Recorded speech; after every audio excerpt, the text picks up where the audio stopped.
Am I the asshole for destroying my wife and best friend's lives after discovering they've been having an affair since our wedding night? Hey, before we move on to the video, please subscribe to the channel and hit the like button. Thanks. I never thought I'd be writing one of these posts. 2 months ago, I thought I had the perfect life. Perfect wife, perfect marriage, perfect best friend who was like a brother to me. Now I know it was all built on the biggest lie imaginable, and I'm not sure if what I did in response makes me an asshole or just someone who finally stood up for himself. Let me start from the beginning. I'm Mark, 32M, and I work in IT for a mid-sized company. My wife, Sarah, 30F, works in marketing, and my best friend, Jake, 33M, is a construction foreman. Jake and I have been friends since we were 8 years old. We grew up 3 houses apart, went through school together, double-dated in high school, were each other's wingmen in college. When I met Sarah during our junior year at State, Jake was the first person I introduced her to. He gave his seal of approval with a big grin and a slap on the back. Sarah was everything I thought I wanted. Beautiful, ambitious, funny, outgoing where I was more reserved. She had this way of lighting up a room that made me feel like the luckiest guy alive just to be with her. We dated through senior year, and I proposed right after graduation. Jake was there when I bought the ring. He helped me plan the proposal. He was over the moon when she said yes. The wedding planning was intense, but I was happy to let Sarah have her dream wedding. She wanted everything perfect: the venue, the flowers, the dress that cost more than my car. I picked up extra freelance work, sold my motorcycle, even borrowed against my 401k to make it happen. Jake was my best man, obviously. He helped with everything: the bachelor party, coordinating the groomsmen, even helped me write my vows when I got writer's block. The wedding itself was perfect. Sarah looked like a goddess walking down that aisle.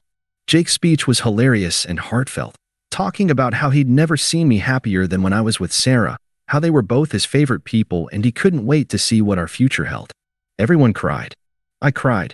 The 10 years that followed felt like a fairy tale. We bought a house in Sarah's preferred neighborhood, stretching our budget because it's an investment in our future, Mark. I didn't mind working extra hours to make the mortgage payments. Sarah's career took off, and I was so proud of her. Jake started his own construction business and did well for himself. The 3 of us were inseparable. Jake came over for dinner at least twice a week. We took vacations together, couples trips when Jake was dating someone, or the 3 of us when he was single. I loved our life. I loved coming home to Sarah every night. I loved our Sunday morning routine of coffee and crossword puzzles. I loved how Jake would just show up on Saturdays to help with yard work or home improvement projects, refusing to let me pay him. That's what brothers do, he'd always say. Looking back now, I can see signs I missed. Or maybe signs I chose not to see because I trusted them both completely. Like how Sarah's phone habits changed about 5 years ago. She started keeping it face down, taking it to the bathroom with her, sleeping with it under her pillow instead of on the nightstand. When I mentioned it, she laughed it off. Work's been crazy, babe. I'm just paranoid about missing important emails. Or how Jake started acting weird around me lately, the last 6 months or so. He'd get this guilty look sometimes when we were hanging out, like he wanted to say something but couldn't. A few times I caught him and Sarah having intense whispered conversations that stopped the moment I walked into the room. When I asked about it, they'd both brush it off. Just planning your surprise birthday party, Sarah would say with a laugh, even though my birthday was months away. The biggest red flag should have been how Sarah started picking fights with me over nothing. Complaining that I worked too much, that I was boring, that we never did anything exciting anymore. She'd make cutting remarks about my appearance, my hobbies, my friends from work. Jake would never wear cargo shorts to a nice restaurant, she said once, which stung because Jake had never cared about stuff like that before. But I explained it all away. Work stress. Maybe we needed to reconnect. I started planning something special for our 10th anniversary, a surprise party with all our friends and family, followed by a romantic getaway to Hawaii that I'd been secretly saving for. I worked overtime for months to afford it, picking up extra projects, eating lunch at my desk to save money. 2 weeks ago, everything came crashing down. I had planned the party for a Saturday evening at our house. Sarah thought she was just going out for dinner with her sister Emma. I'd spent weeks coordinating with everyone, decorating the house, arranging catering, making sure all our friends could be there. Jake was supposed to help me set up, but he called that morning saying he was running late, some emergency at a job site. I got to the house around 3 p.m. to start setting up. Sarah had left an hour earlier to get her nails done before dinner with Emma. The caterers weren't due until 5, so I figured I'd have time to hang the decorations and set up the sound system. I used my key to get in through the front door, my arms full of party supplies. The house was quiet, which was normal. But as I headed toward the kitchen, I heard something that made my blood freeze. Sounds from upstairs. In our bedroom. Rhythmic creaking. Sarah's voice making sounds I knew intimately. But Sarah was supposed to be getting her nails done. My brain couldn't process what I was hearing. Maybe she'd come home sick? Maybe she was taking care of herself? That had to be it. The alternative was unthinkable. I dropped the party supplies and crept up the stairs, my heart hammering so hard I was sure whoever was up there would hear it. Our bedroom door was slightly ajar. The sounds were getting louder. I pushed the door open. Sarah was in our bed, the bed I'd been sleeping in for 10 years, the bed where we'd made love thousands of times, the bed where I'd proposed to her on our second anniversary. She wasn't alone. Jake was on top of her, both of them completely naked, completely lost in each other. They were so focused on what they were doing that they didn't notice me standing in the doorway for what felt like an eternity, but was probably only 10 seconds. I must have made a sound, a gasp, maybe, or a sob. Jake's head snapped up, and his face went white as a sheet. Sarah looked over and saw me, and I expected shock, horror, shame. Instead, she looked annoyed. "Mark?" she said, not even bothering to cover herself.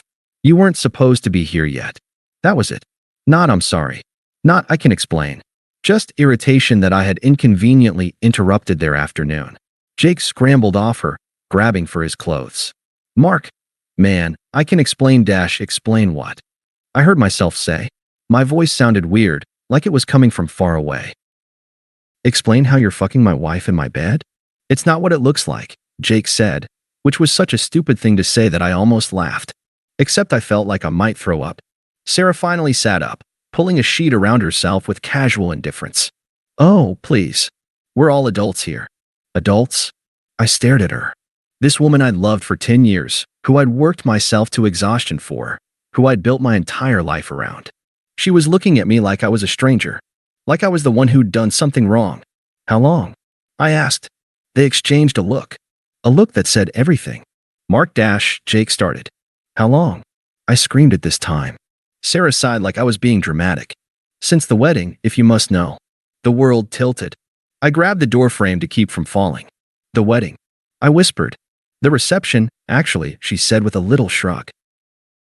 "You were so busy saying goodbye to your relatives, making sure everyone got to their cars safely. Always the perfect host." She said it like it was a character flaw. 10 years. They'd been doing this for 10 years. My entire marriage was a lie. "You were my best man," I said to Jake, who was pulling his shirt on with shaking hands. "Mark, I never meant for it to happen. It just dash. You gave a speech," I continued, my voice hollow. "You talked about how happy you were for us. You said we were your favorite people." "We are," Jake said desperately. "You're my best friend, Mark. You always will be. Best friends don't fuck each other's wives." The words exploded out of me. Sarah rolled her eyes. "Oh, for God's sake. It's not like we planned it. These things just happen." "These things just happen?" I stared at her. "For 10 years? In my house? In my bed? Your house?" Sarah's eyes flashed. "I live here too, Mark. I pay bills too. With money I earn working 60-hour weeks so you can have everything you want. Don't act like you're some martyr," she snapped. "You work those hours because you want to. Because it's easier for you to bury yourself in work than actually live your life." I looked back and forth between them. Sarah, sitting in our bed with that defiant expression I'd seen her use on customer service representatives and store clerks. Jake, still shirtless, looking like he wanted to disappear into the floor. "I was setting up your surprise anniversary party," I said quietly. The silence that followed was deafening. "The party supplies are downstairs," I continued. "I spent 3 months planning it. All our friends are coming. Your parents. My parents. Everyone who loves us and thinks we have this perfect marriage." Sarah's face finally showed something that might have been shame, but it was gone in a flash. "Well," she said, "I guess the cat's out of the bag now." The casual cruelty of it broke something in me. I turned and walked away, down the stairs, past the scattered party decorations on the floor. I could hear them arguing behind me, but their voices faded as I walked out the front door. I sat in my car in the driveway for I don't know how long, staring at my house. Our house. The house where I'd been planning to grow old with Sarah. The house where Jake had helped me install new kitchen cabinets just last month, joking about how lucky I was to have such a great wife. My phone started buzzing. Text messages. The first few were from people asking if they should bring anything to the party, if they needed to use the back entrance, normal party coordination stuff. Then I got one from my mom. So excited for tonight. Dad and I are bringing the photo albums like you asked. Can't wait to see everyone's faces when they see baby pictures of you and Sarah. Another from Sarah's sister Emma. Running a few minutes late, but I'll be there. Can't wait to see Sarah's face. This is going to be perfect. Perfect. I started laughing. Or maybe crying. Or both. Jake came out of the house then, fully dressed, walking toward my car with his hands up like he was approaching a wild animal. Mark, please, let me explain, Dash. I rolled down the window. Explain what, exactly? Explain how you've been lying to my face for 10 years? Explain how you helped me plan my proposal to a woman you were already fucking? Explain how you stood up at my wedding and gave that beautiful speech about friendship and love while you were planning to screw my wife later that night? It wasn't like that, Dash. What was it like, Jake? Help me understand. Because from where I'm sitting, it looks like my best friend and my wife have been making a fool of me for my entire adult life. Jake was crying now. Mark, you have to believe me, I never wanted to hurt you. It happened, and then it kept happening, and we couldn't stop, Dash, couldn't stop. I laughed, and it sounded insane even to me. Like it was a natural disaster? Like you had no choice. That's not what I meant, Dash. Get away from my car, Jake. Mark, please, Dash, get away from my car. He stepped back, hands still raised. Where are you going to go? I looked at him. This man who'd been like a brother to me for 24 years. Who'd taught me to throw a curveball. Who'd held my hair back when I got alcohol poisoning sophomore year. Who'd driven 8 hours when my dad had his heart attack because he knew I shouldn't be alone. I don't know, I said. But I know I can't look at you right now without wanting to kill you. I drove away, leaving him standing in my driveway next to the house where my wife was probably still in our bed, probably calling her sister to cancel their fake dinner plans. I ended up at a hotel across town, staring at the ceiling and trying to process what had just happened. My phone kept buzzing, more texts about the party, people asking if everything was okay because the house looked empty. At 6 p.m., when the party was supposed to start, I turned off my phone. But that was just the beginning. Because over the next few days, I learned that the betrayal went even deeper than I'd thought. And when I finally understood the full scope of what they'd done to me, I decided that being the nice guy, the understanding guy, the guy who always put everyone else first, had gotten me exactly nowhere. It was time to try being someone else.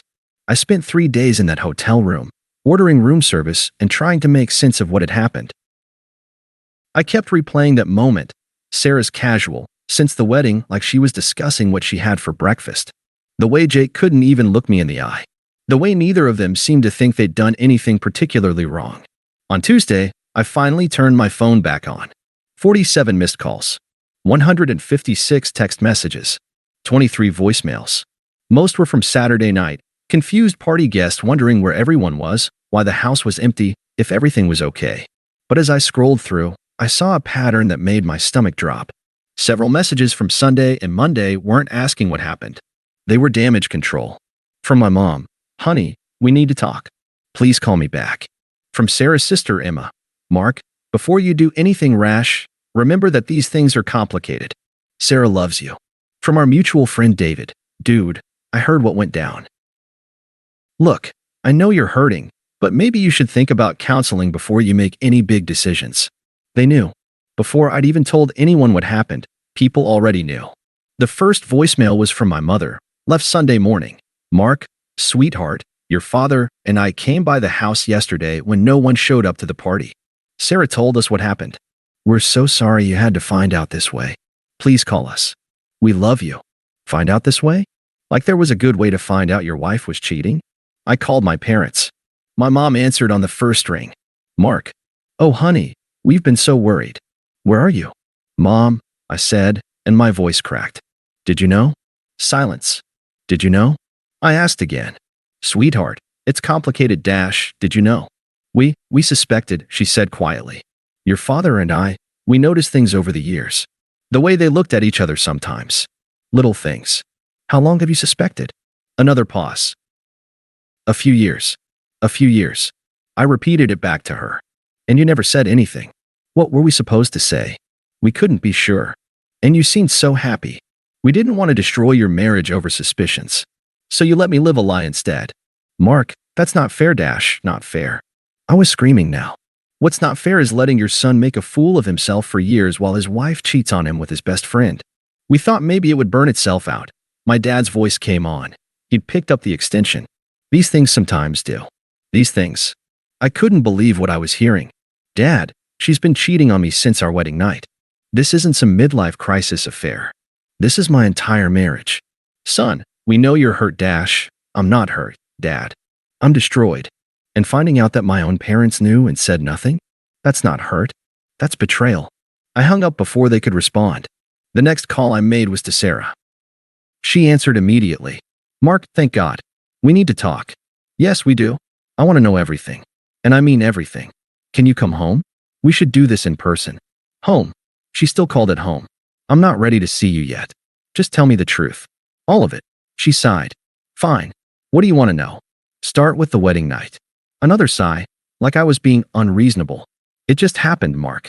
You were so busy with your hosting duties, making sure everyone was taken care of. Jake and I were both a little drunk, and we were talking about how beautiful the ceremony was, and one thing led to another. In our honeymoon suite. Yes. While I was downstairs saying goodbye to guests. Yes. And then what? You both just decided to keep doing it. It wasn't a decision, Mark. It was, God, this is hard to explain. We had this connection, this chemistry. We tried to stay away from each other, but every time we were in the same room. Every time? Like when? When were you fucking him, Sarah? Do you really want details? Yes. I want every goddamn detail. Tuesday afternoons when you were at your project meetings. Saturday mornings when you went for your runs. Sometimes during your business trips. He'd come over to check on me while you were away. I thought about all those Tuesday meetings. How Sarah would always have dinner ready when I got home, like she'd spent the whole afternoon cooking. How fresh and showered she always looked on Saturday mornings when I got back from my runs. How Jake always seemed to know exactly when I was traveling for work. The house renovations, I said, suddenly understanding. Last year when Jake redid our bathroom. He was here every day for 2 weeks. Mark, you were fucking him in our house while he was supposed to be working. While I was paying him to work on our house. It wasn't like that, What was it like, Sarah? Help me understand how screwing my best friend in the bathroom he was renovating wasn't exactly like that. You're being cruel. I'm being cruel. I started laughing again, that same insane laugh from Saturday. Sarah, you've been having an affair for 10 years. 10 years. Do you understand what that means? Do you understand that every anniversary, every Valentine's Day, every time we made love, every time I told you I loved you, all of it was happening while you were with him? I do love you, Mark. No, you don't. You can't. People who love each other don't do this. I love you both, she said, and the casualness of it nearly broke me all over again. I know that's hard to understand, but it's true. You're my husband. You're stable and kind, and you take care of me. Jake is different. He's exciting. He makes me feel alive. So I'm the provider, and he's the fun. That's not what I meant. That's exactly what you meant. I work 60 hours a week to pay for this life while you and Jake have your fun in the bed I pay for. Mark, you're twisting everything, am I? Let me ask you something else. Have there been others? Silence. Sarah, have there been others? What do you mean? I mean besides Jake. Have you been with other men during our marriage? The pause was too long. Sarah, there were a couple of others, but they didn't mean anything. They were just I hung up. I sat in that hotel room staring at the wall for hours. Not just Jake. Others. Plural. My wife, the woman I'd pledged my life to, worked myself to exhaustion for, dreamed of having children with, had been treating our marriage like it was an open relationship that she forgot to tell me about. The next few days were a blur of phone calls that revealed just how deep this betrayal went. I called Jake. He cried and begged and pleaded, but when I pressed him for details, the truth came out. He'd known about the other men. He'd even covered for Sarah a few times, giving her alibis when she needed them. Why? I asked him. If you cared about me at all, why would you help her cheat with other people? Because I was afraid if you found out about them, you'd find out about us too, he said through his tears. So Jake wasn't just my wife's affair partner. He was her accomplice in cheating with other men. The betrayal had layers I was still discovering. I called Emma, Sarah's sister. Emma, who'd helped me plan romantic surprises for Sarah. Emma, who'd been my alibi checker, helping me coordinate secret anniversary plans and birthday parties. Emma, I need to ask you something, and I need you to be honest with me. Mark, I'm so sorry about everything. Did you know about Sarah and Jake? Silence. Emma, yes, I knew. How long? Since the beginning. I was Sarah's maid of honor, Mark. I saw them together at the reception. You saw them? I went looking for Sarah to help her bustle her dress for the father-daughter dance.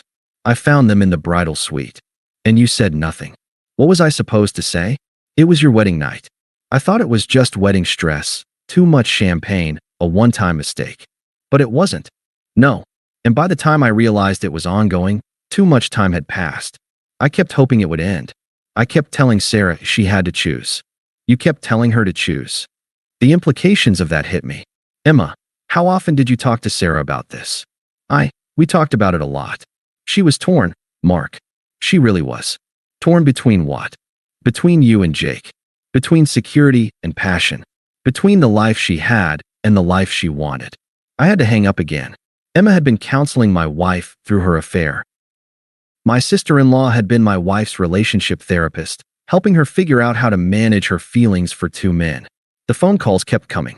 More friends admitting they'd suspected. More family members who'd noticed things, but hadn't wanted to interfere. An entire network of people who'd watched me live a lie and decided that my feelings, my dignity, my right to know the truth about my own life, mattered less than avoiding an uncomfortable conversation. By Thursday, I'd learned that practically everyone in our social circle had known or suspected. The only person who'd been completely in the dark was me. Thursday night, Sarah showed up at my hotel. The front desk called your room, she said when I opened the door. I told them I was your wife, and there was a family emergency. She looked terrible. Her hair was unwashed. Her eyes were red and puffy. She was wearing sweatpants and an old t-shirt. This wasn't the polished, put-together Sarah I was used to seeing. What do you want? I want my husband back. I stared at her. Your husband? Mark, I know I screwed up. I know I hurt you. But we can work through this. We can go to counseling. We can rebuild. Rebuild what? Our marriage was never real, Sarah. It was all a lie. That's not true. The good times were real. Our love was real. Was it? Because from where I'm standing, it looks like you married me for financial security while you got your emotional and physical needs met elsewhere. That's not fair. Fair. I stepped closer to her. You want to talk about fair? Fair would have been telling me on our wedding night that you'd made a mistake. Fair would have been divorce instead of 10 years of lies. Fair would have been letting me find someone who actually wanted to be with me instead of wasting the best years of my life. They weren't wasted. Yes, they were. I was shouting now, and I didn't care if the whole hotel heard me.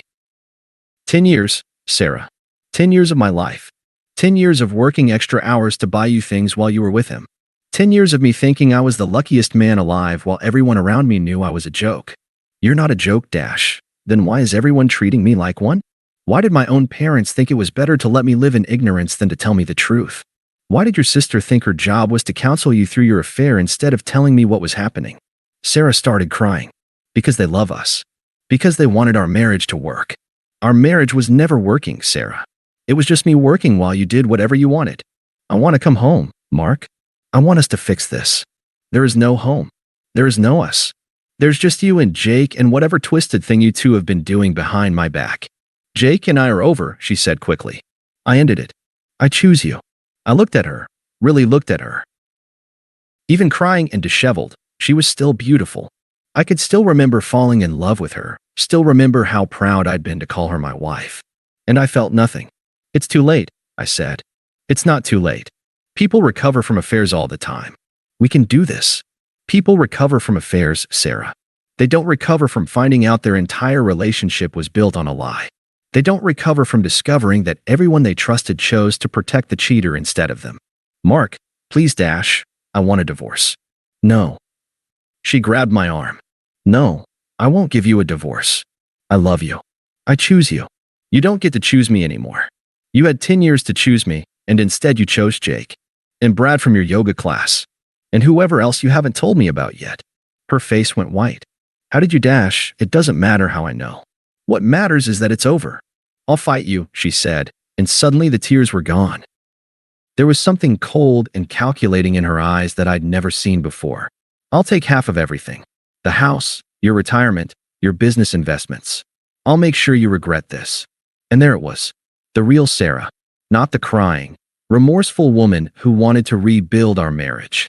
The woman who was already calculating how to punish me financially for daring to leave her. Get out, I said. Mark Dash, get out before I call security. She left, but not before turning back at the door. This isn't over. You'll regret throwing away 10 years of marriage over a few mistakes. A few mistakes. That's what 10 years of systematic betrayal had become in her mind. I sat on the hotel bed after she left and realized that I'd hit rock bottom. My wife had been cheating on me for our entire marriage. My best friend had betrayed me in the worst possible way. My family had known and said nothing. My friends had either known or suspected and chosen silence. I had no home. I couldn't go back to that house where they'd been together. I had no support system. Everyone I trusted had failed me. I had no marriage. It had never been real to begin with. But sitting there in that anonymous hotel room, I also realized something else. For the first time in 10 years, I was completely free to make my own choices. No one to consider but myself. No one's feelings to protect but my own. And I was done being the nice guy who let everyone else walk all over him. The old Mark would have quietly filed for divorce, split everything 50-50, and tried to maintain relationships with the people who'd betrayed him for the sake of keeping the peace. The old Mark was dead. It was time to meet the new one. The first thing I did was get a lawyer. Not just any lawyer. I researched and found the most ruthless divorce attorney in the city. Margaret Chin had a reputation for destroying cheating spouses and protecting her clients' assets. Her consultation fee was $500, but after our first meeting, I knew she was worth every penny. Your wife is going to try to take you for everything, Margaret said bluntly. Cheaters often become vindictive when they're caught. But we have advantages. Document everything. Get evidence. And whatever you do, don't let her know you're building a case. I moved out of the hotel and into a furnished apartment across town. I told Sarah I needed space and time to think, that maybe we could work things out eventually. I hated lying, but I was learning that sometimes deception was the only way to protect yourself from people who'd been deceiving you. The investigation started small. I hired a private investigator, a former cop named Rodriguez who specialized in infidelity cases. Within a week, he had photos of Sarah and Jake together at a restaurant downtown, looking very much like a couple. But I wanted more than just current evidence. I wanted the full history. This is going to take time, Rodriguez told me. 10 years of evidence doesn't appear overnight. But if what you're telling me is true, there will be a trail. While Rodriguez worked on the professional investigation, I started my own amateur detective work. I still had access to our joint accounts, our shared cloud storage, our home computer. Sarah had never been particularly tech-savvy, and it turned out she'd been sloppy about covering her tracks. The first breakthrough came from our credit card statements. I spent hours going through 10 years of charges, looking for patterns. Restaurant meals for two when I was at work. Hotel charges in our own city. Lingerie purchases that I'd never seen her wear.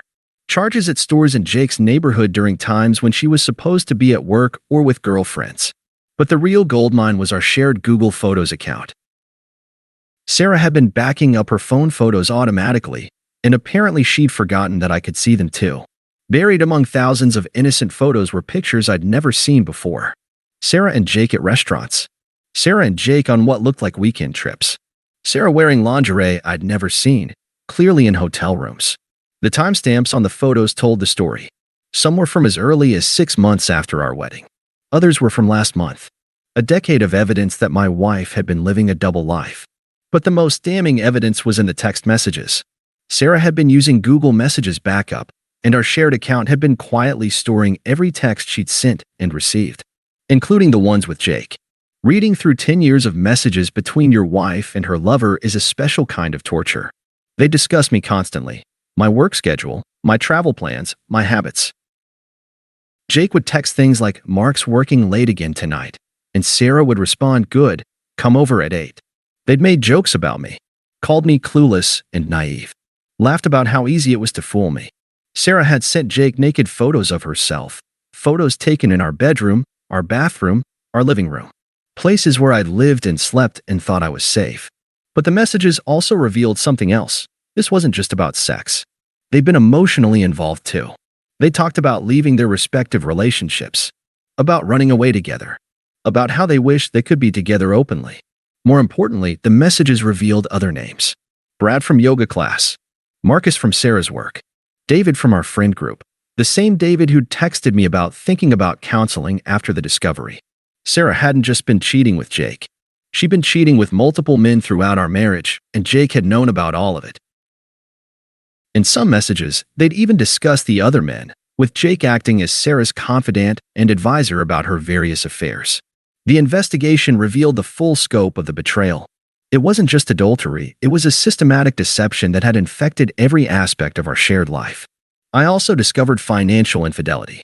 Sarah had been using our joint credit cards to buy gifts for her lovers, expensive dinners, hotel rooms, even jewelry. She'd been spending my money to fund her affairs. The total came to over $30,000 over the years. But the most shocking discovery came when I looked into Jake's business records. As a construction contractor, Jake's income was inconsistent and largely cash-based. But his business had been suspiciously successful in recent years, landing several high-paying commercial contracts. It turned out those contracts had come through Sarah's marketing connections. She'd been using her professional network to funnel business to Jake, essentially making me an unwitting financier of my best friend's success while he was sleeping with my wife. I've been working extra hours to support our lifestyle while Sarah used our money and her connections to set up her lover in business. The betrayal had layers I was still discovering. 3 weeks into my investigation, I got the call I'd been waiting for. Rodriguez had found something big. "You need to see this," he said, handing me a thick folder. "Your wife's been sloppy about more than just her photos." Inside were bank records showing that Sarah had opened a secret account 2 years ago. She'd been siphoning money from our joint accounts, small amounts at first, then larger ones. The account currently had $47,000 in it. "She's been planning her exit strategy," Rodriguez explained. "This is classic cheater behavior. Build up a secret nest egg, then disappear with it when the marriage ends." But that wasn't the worst part. The worst part was what Sarah had been doing with that money. According to the records, she'd been making payments to Jake's business account, essentially laundering our joint money through her secret account to pay her lover. I now had evidence of adultery, financial fraud, and conspiracy. But I wasn't done yet. The next phase of my investigation focused on our social circle. I wanted to know exactly who had known what and when.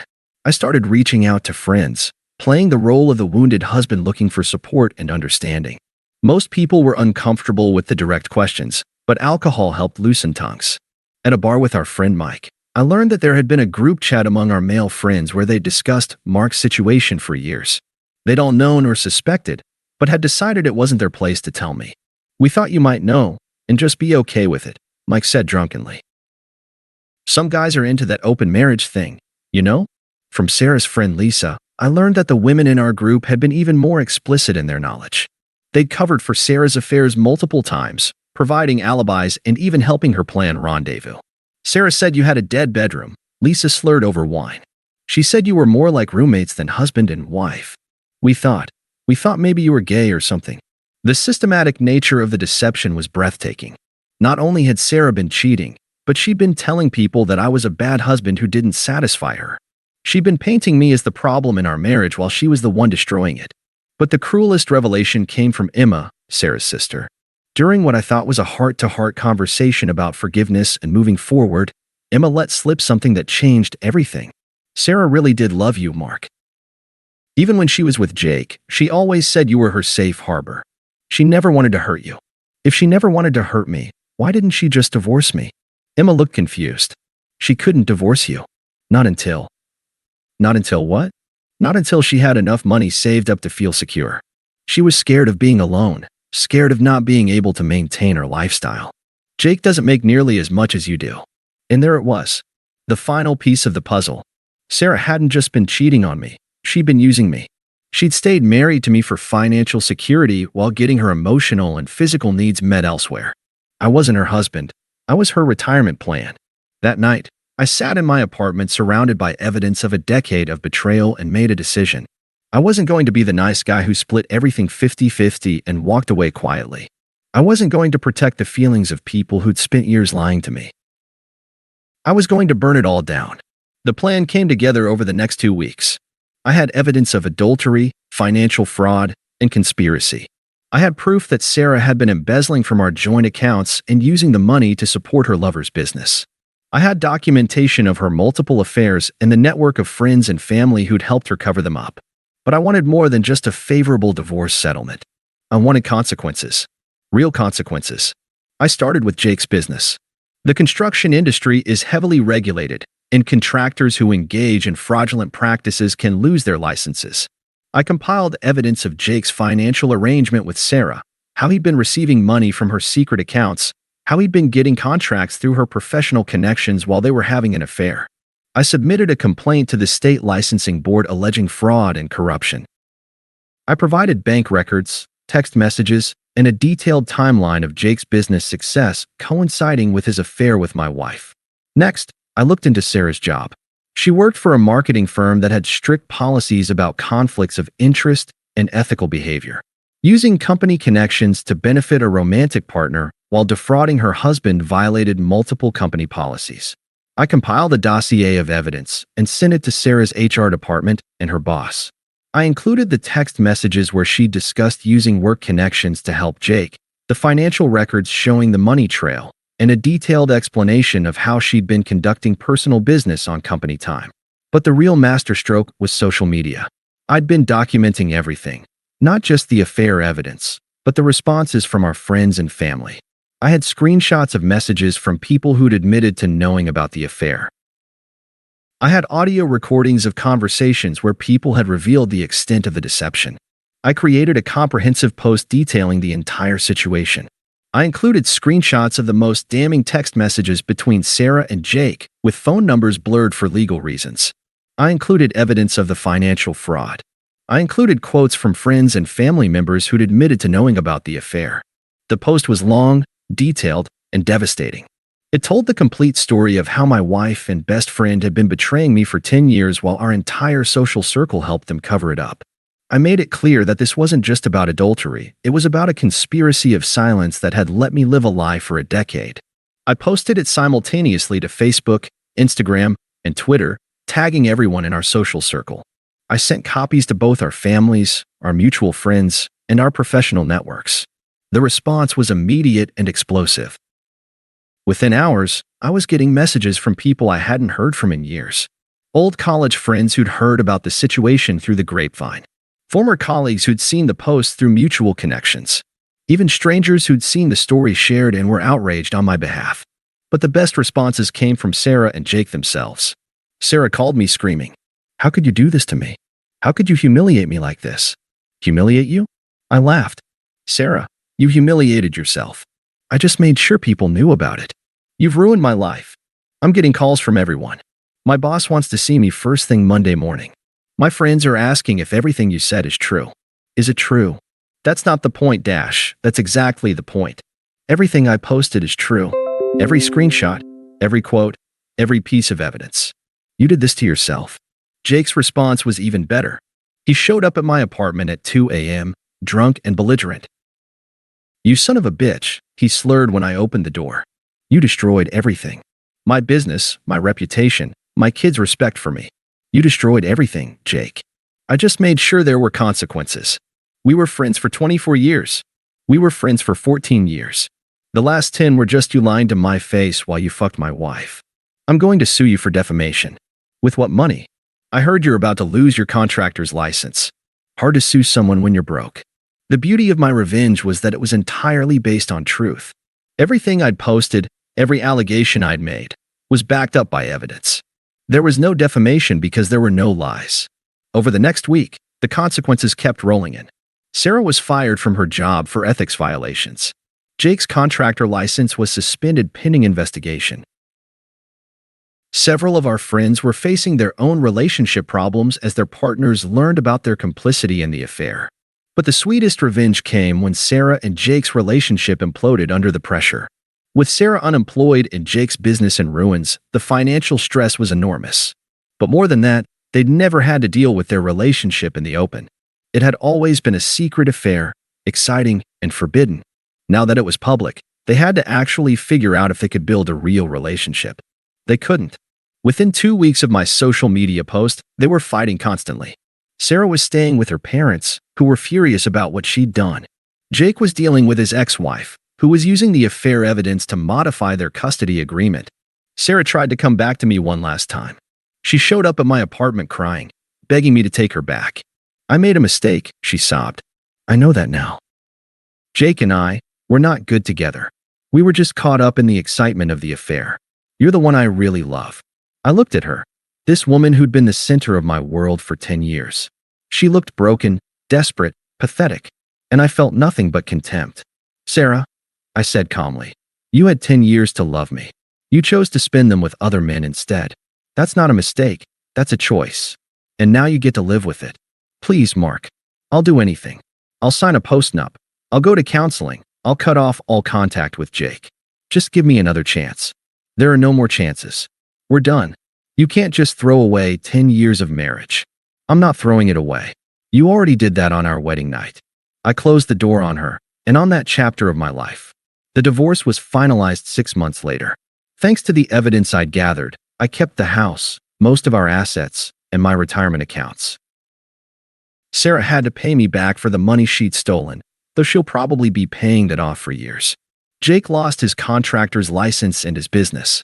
He's working construction for someone else now, making a fraction of what he used to make. His ex-wife got full custody of their kids after the affair evidence came to light. Sarah is living in a studio apartment and working retail. She and Jake broke up 3 months after my social media post, once the reality of their situation set in. Turns out their great love affair couldn't survive without the excitement of betrayal and the financial security I'd been providing. But the best part of my revenge wasn't what happened to them. It was what happened to me. Final update, 18 months later. I never thought I'd be writing a happy ending to this story, but here we are. It's been 1.5 years since I discovered Sarah and Jake's affair, and my life has changed in ways I never could have imagined. Not just because I got rid of 2 toxic people, but because I finally learned who I really was when I wasn't being manipulated and gaslight. The first few months after the divorce were hard.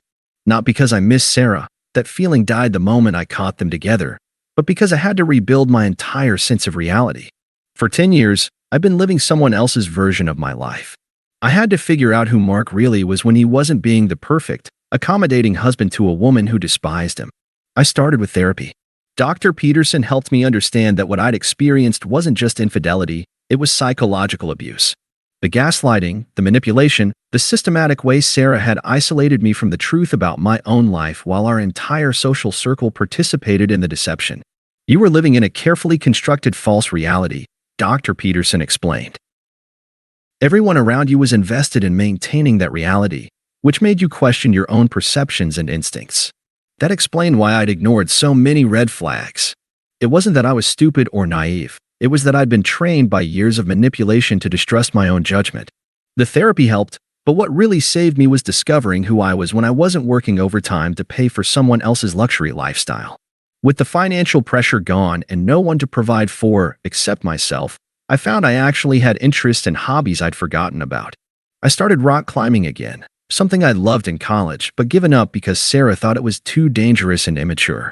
I took up photography, bought a motorcycle. Sarah had made me sell my first one, and started traveling to places I'd always wanted to see but couldn't afford when I was funding my wife's affairs. 6 months after the divorce, I met Elena. She was a photographer too, and we met at a workshop in Colorado. She was nothing like Sarah, brunette where Sarah was blonde, quiet where Sarah was loud, genuinely kind where Sarah was manipulative. She was also recently divorced, so she understood what I'd been through without me having to explain it. We took things slow. After 10 years of being lied to, I wasn't eager to trust someone new. But Elena was patient, and more importantly, she was honest. Brutally, refreshingly honest about everything. Her feelings, her past, her fears, her hopes. I don't play games, she told me on our 3rd date. I'm too old and I've been hurt too badly to waste time on bullshit. If you want to be with me, be with me. If you don't, that's fine too. But don't lie to me and don't lie to yourself. It was exactly what I needed to hear. We've been together for 1 year now, and I'm happier than I ever was with Sarah. Not because Elena is better than Sarah, though she absolutely is, but because our relationship is built on honesty and mutual respect instead of manipulation and financial dependency. Elena knows the whole story.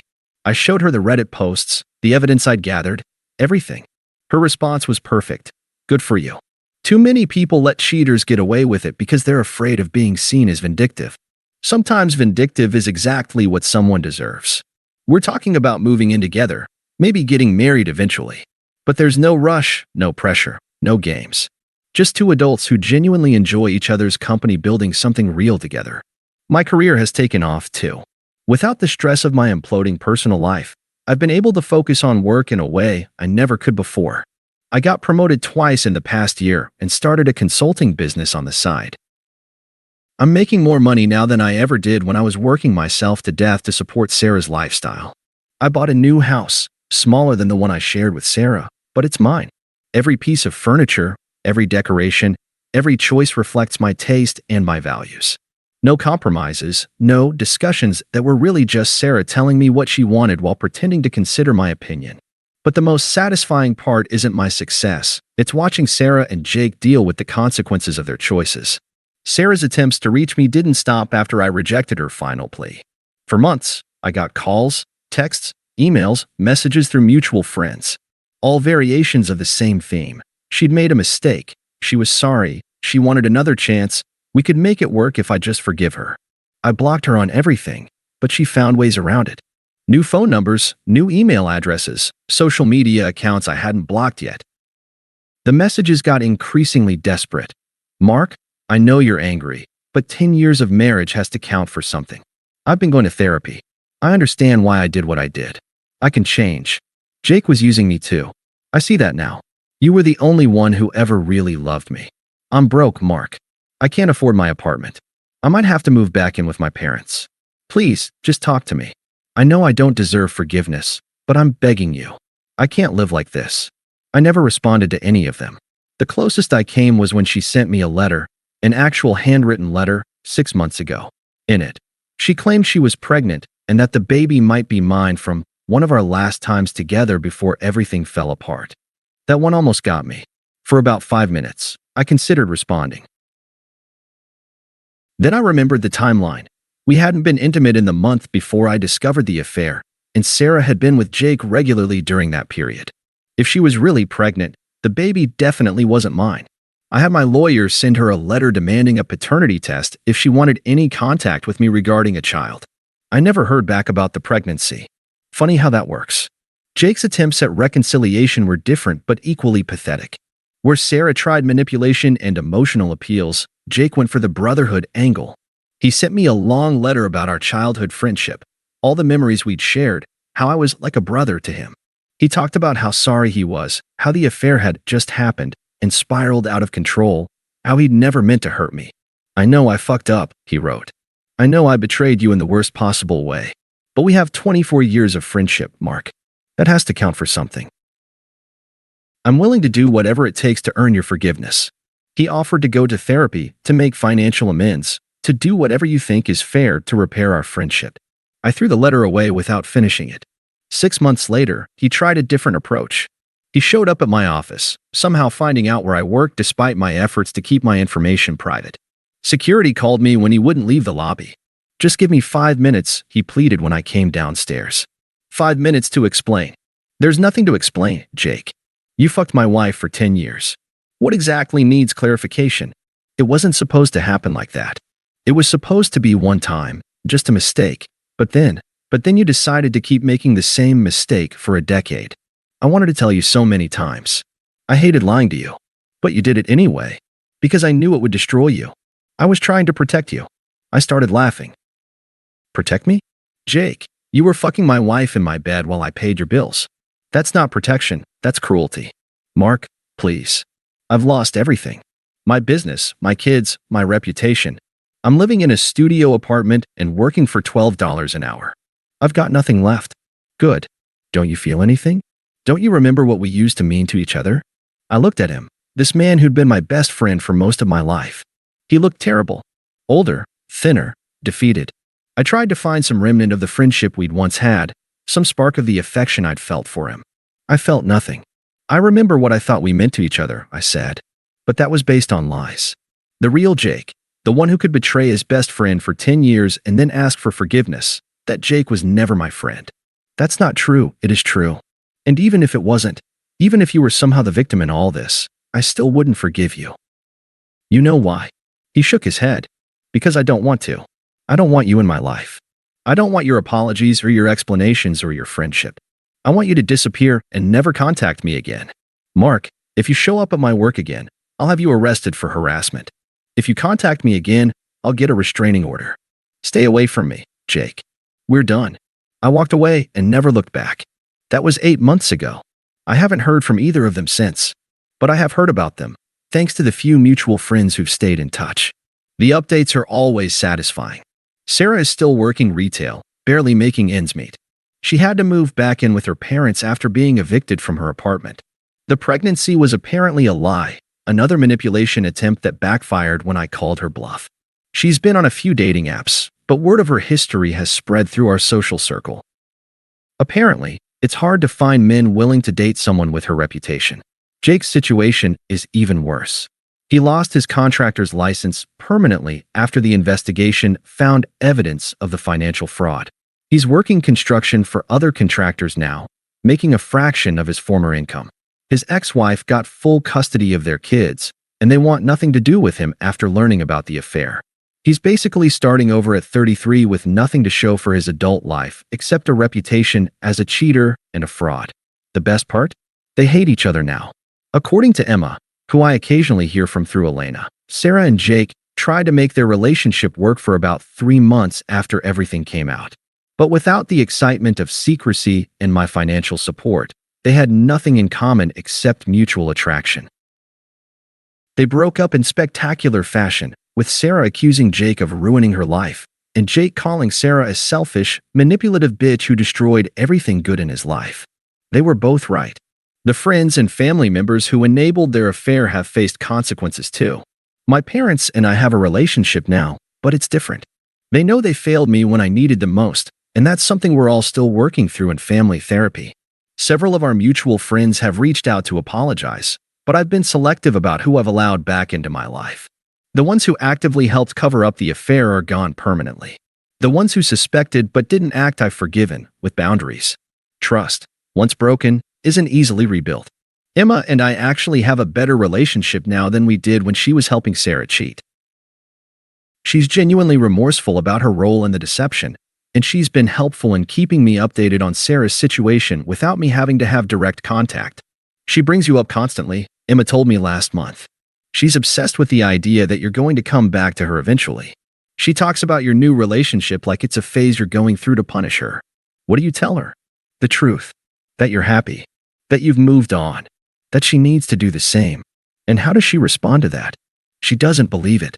She can't accept that you're actually better off without her. That's the thing Sarah will never understand. She was so convinced that I needed her, that I couldn't survive without her, that she built her entire strategy around the assumption that I'd eventually take her back rather than face life alone. She was wrong. I'm not just surviving without her. I'm thriving. I'm happier, healthier, more successful, and more fulfilled than I ever was during our marriage. The life I'm building with Elena is everything my marriage to Sarah never was: honest, supportive, and built on genuine love and respect. Last month, Elena and I got engaged. Not because we felt pressured by timelines or social expectations, but because we genuinely want to spend our lives together. We're planning a small wedding, just close friends and family who've proven they can be trusted with the truth. My best man will be my brother, not my best friend. I've learned the difference between people who care about you and people who just say they do. When people ask me if I regret how I handled the situation, if I think I went too far with the revenge, I always give them the same answer. No. Sarah and Jake didn't just cheat on me. They stole 10 years of my life. They turned my marriage into a lie, my friendships into conspiracies, and my trust into a weapon they used against me. They made me question my own sanity while they lived off my money and laughed at my ignorance. They deserved everything they got and more. But more importantly, I deserved better. I deserved a wife who actually wanted to be married to me. I deserved friends who wouldn't betray me. I deserved family who would protect me instead of protecting my abusers. I didn't get those things from Sarah, Jake, and the people who enabled them. But I found them elsewhere, and I built a new life with people who actually care about my well-being. That's the real victory. Not that Sarah and Jake are miserable, though they are, but that I'm genuinely happy. They thought destroying my old life would destroy me. Instead, it freed me to build something better. I sometimes wonder what would have happened if I'd never caught them. If I'd lived the rest of my life in ignorance, working myself to death to support a woman who despised me while she fucked other men in our bed. If I died someday thinking I'd had a good marriage and a loyal best friend. The thought terrifies me more than anything they actually did. So to anyone reading this who might be in a similar situation, trust your instincts. If something feels wrong, investigate. Don't let people gaslight you into ignoring red flags. Don't stay with someone who treats you badly just because you've invested time in the relationship. And if you discover you've been betrayed, don't be afraid to seek justice. Not revenge for its own sake, but consequences that match the crime. People who systematically lie to and manipulate their partners deserve to face the results of their choices. You deserve better than being someone's backup plan while they get their real needs met elsewhere. You deserve honesty, loyalty, and genuine love. Don't settle for less just because it's easier or more comfortable. I almost did, and it would have been the biggest mistake of my life. The best revenge isn't just living well, it's living authentically. It's building a life based on truth instead of lies, surrounded by people who actually care about you instead of people who just pretend to. Sarah and Jake gave me the greatest gift they possibly could have, even though they didn't mean to. They showed me who they really were, and they freed me to find something real. I'll be grateful for that for the rest of my life. The END thanks to everyone who followed this story. It was therapeutic to write it all out, and I hope it helps someone else who might be going through something similar. Life is too short to waste on people who don't value you. Thanks for watching. Make sure to subscribe to the channel and hit the like button.